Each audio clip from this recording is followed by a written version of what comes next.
the one mistake that followed me for 7 years. It all started in high school.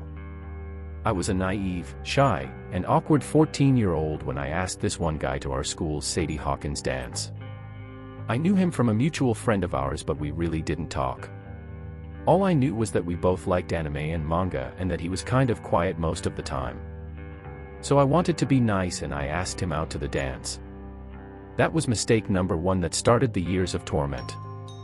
He said yes and we agreed that we would just meet at the dance with the rest of our friends. A few hours later I get a message on Facebook from him, and it's a long message telling me that he always had a crush on me, that I was beautiful and that he couldn't compare my beauty to anything else because he considered that an insult to how beautiful I was. It was pretty cringy, but at the end of it he asked if I would be his girlfriend. I was uncomfortable after reading the entire message, but again, being the shy and awkward 14-year-old that I was, told him yes. Mistake number 2. He was ecstatic. He asked to call me that night and asked for my phone number and I gave it to him. Mistake number 3. He calls me later that night and I learned a lot of things that I did not want to know.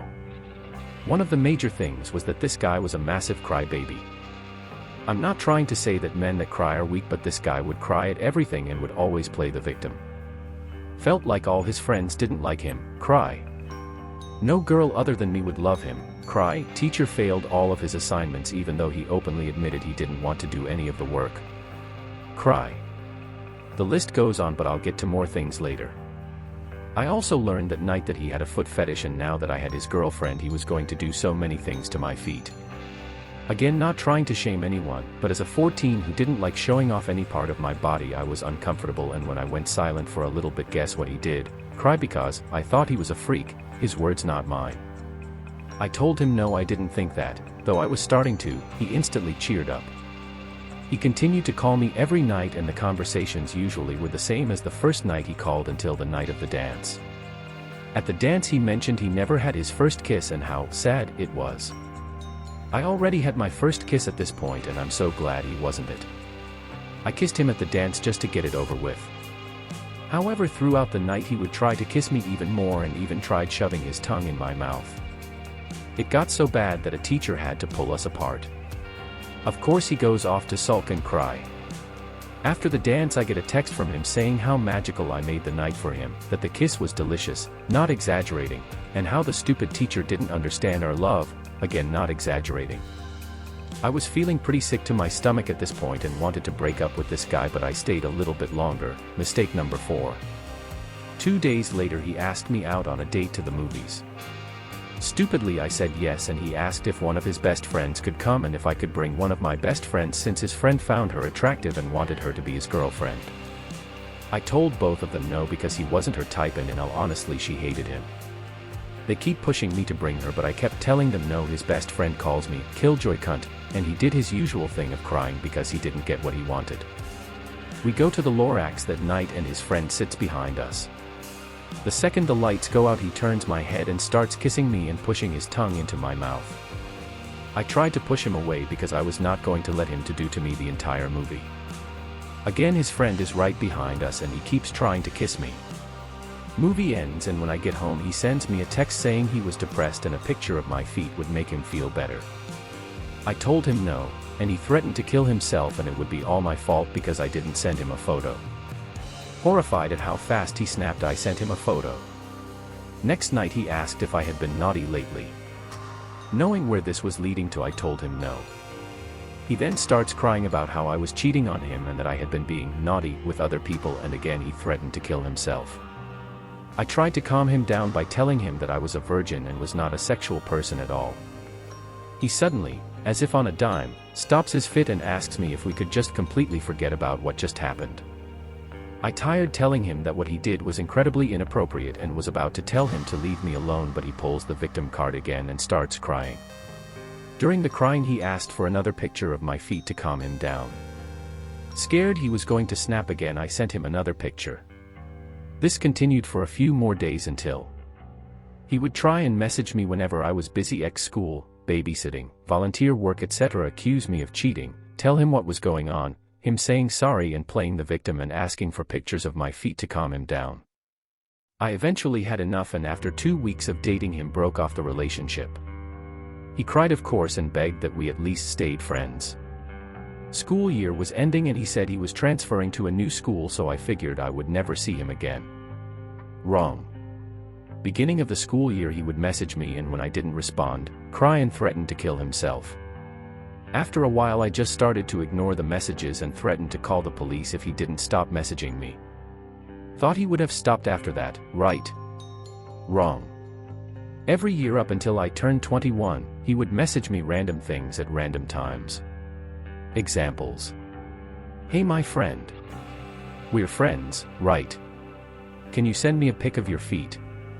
I miss you. I'll leave you alone if you want me to. I'm pathetic, aren't I? And so much more, and each time I ignored him and finally blocked him on every platform he tried to contact me on. Fast forward to 21, I'm in college a ways away from my town and from him and have a boyfriend. I get a notification from Instagram saying he started following my profile. I quickly block him, and not even 5 minutes later I get a message from Facebook from a random profile I didn't know. The message read, "Why did you block me on Instagram?" I lost it. I sent him a long message telling him if he contacted me in any way, shape or form I would get a restraining, and told him how damaging that would be to his reputation and his future career. Again he played the victim and told me that he couldn't believe he fell for a liberal bitch like me and to never contact him again. Never heard from him again, and good riddance. A few months later I get a message from a girl who used to date him as well. She told me he used to threaten to kill himself and cry if she told him she ever left him. A fine line between fantasy and reality. What are the effects of being stalked? Once it happens, does it affect you? In what way? I was 16, going about life and trying to score well in tests to go to a college of my choice. He was in the class adjacent to mine. I've never spoken to him. I've only seen him around here and there. When school was about to end, he sent a slam book through a friend for me to write in. I found it very weird because we have had absolutely no contact, and I refused to write in it and told her that I didn't know him so I wouldn't. On the last day of school, while I'm waiting in the parking lot, he and a friend come stand in front of me and start saying things and making hand gestures. I don't say anything, so I just walk away as the car arrived. He then started calling up my aunt. I'd given everyone at school her number, and talking to her. It never struck me as excessively odd because she never could remember his name, and she just told me it was one of my classmates. He was trying to get into a similar college to mine, so they just talked about that. A year later a friend calls me and tells me that he came to her house asking information about me. He apparently told her that he liked her so much because she was friends with me. Her dad was at home when it happened, so he told her to inform me. She thought I knew about him, but I didn't. He was apparently also going around my town looking for me and asking other people about me. She told me about how he followed me home and that she found this out from someone else, but I had no idea about that either. Then I remembered all of the times he and I were going in the same direction. His vehicle coming behind mine. But I brushed it off, thinking that it was because he lived nearby. How very wrong was I? I was 18 and I was coming home for Christmas vacation and saw him on the way to my house. He was with a friend. They started following me.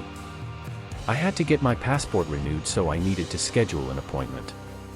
For that I went to the office, and as I was telling them some personal info, he came in and started to make small talk with one of the men there.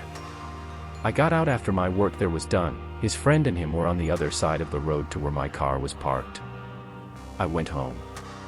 But it didn't seem like they were following me then. But it doesn't matter really, because they already knew where I lived. I checked my phone after I got home and I had a message from an unknown number around the time I was in the office. It was him. He introduced himself in it. I immediately blocked him, and he messaged from another number this time. The message said that his motive wasn't to mess with me and that he never talked to me in school or did anything else because of the same. He would delete my number, everything he had, as a reminder of me, and that this would be his last message if I thought so. It ended with him saying that he just wanted me to know that he liked me. I blocked this number as well. I found it very creepy that he had to delete my number and everything he had as a reminder of me, mostly because I don't know how he got my number and we've never interacted for him to have things that remind him of me. I thought I saw him just outside my backyard the next day. But I just rushed inside and locked the doors and didn't dare peek out the window. The next few days I was looking out the window every now and then making sure there was no there. I felt unsafe in my own home. I got back to college when I got a call from an unknown number. Because I'd given my number for official purposes, I don't always know who exactly was calling me, but I still picked up because it could have been important. It was his friend. He said I had no right to just block him like that and that I did not know how to respect people. He said the stalker changed after what I had done to him and that I was ruining his life and that the stalker did not know that he had called me. He said he didn't want me to be the reason for the ruin of someone's life, so he was telling me this. In order to undo the damage I had done, I needed to talk to the stalker. He was very demanding and pushy. I said refused. I genuinely felt afraid and traumatized by that phone call, so much so that I ran to friends in tears and told them about it. They told me if it were to happen again, I should just tell him off. For a while, whenever I got phone calls from an unknown number, my heart would start pounding and my hands would start shaking. I was afraid it would be them again. I was 19 when I got a message from an unknown number asking me how my exams were.